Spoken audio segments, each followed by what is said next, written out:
when to set up your first advisory board. In my opinion, vast majority of small, medium enterprises will start to be thinking about putting in place an advisory board when they sort of hit that 1 million mark. Now, I know there are a lot of organisations that are sub 1 million that will have key advisors around them during that 0 to 1 million growth journey.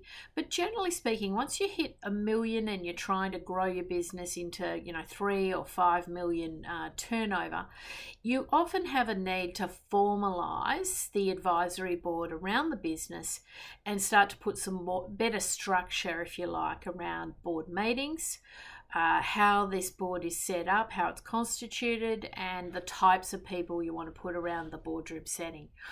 The most amazing thing is this part of the market has really exploded in the last 5 to 10 years. Advisory boards are now very commonplace. Business owners have recognized the importance of having top drawer business advisors around the business, and they've seen the benefit of having the right advice at the right time, the right people guiding the business journey, helping to manage the risks in the business, and keeping in mind that running businesses are fairly lonely pathways. There's not a lot of people you can confide in as you're trying to grow and deal with various business challenges. And the reality is your accountants are often just very busy just doing the basics and providing you with the financial reporting. They can be from time to time quite good advisors, but they're not necessarily your growth specialists.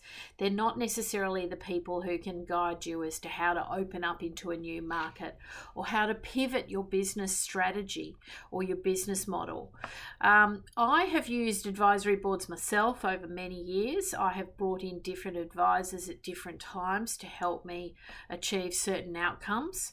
And for me, the benefit has been that trusted individual that you can go and speak to about very sensitive business matters, someone who can give you their industry perspective and can pull you up from a mistake that you're potentially going to make, and will share and impart their wisdom. Now, it's really important that when you're assessing board advisors that A, they're willing to give the time to the business, B, there's no conflicts of interest, C, that they're really genuinely going to add value to the business. And this is why the recruitment process is so critical, to really make that recruitment process very rigorous and that you clearly understand what value that individual is going to bring to the board and how they're going to execute on that.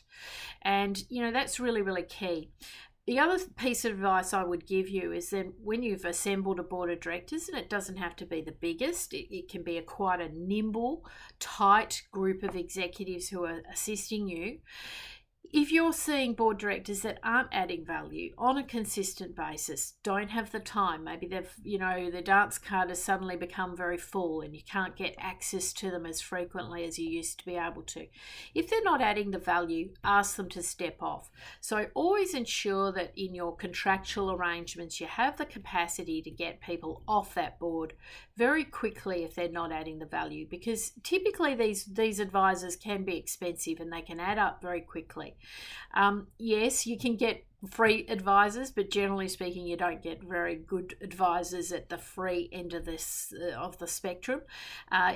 Quality advisors know their value.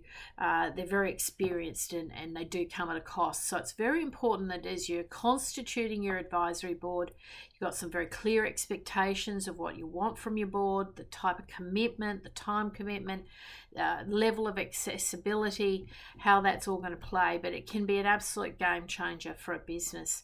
Now, I'm launching Tiger Boards this year, and really crucial, really key to our business services will be the assembly of world-class next generation advisory boards.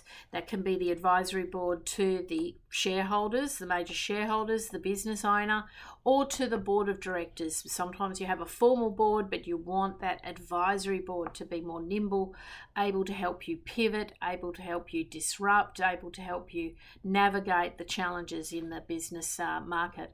But it's a fabulous opportunity, and I'd love to assist. So get in touch. I'd love to give you a complimentary assessment of how you set up a world-class advisory board and how we can assist in connecting you with the very best board director talent to assist your business growth plans.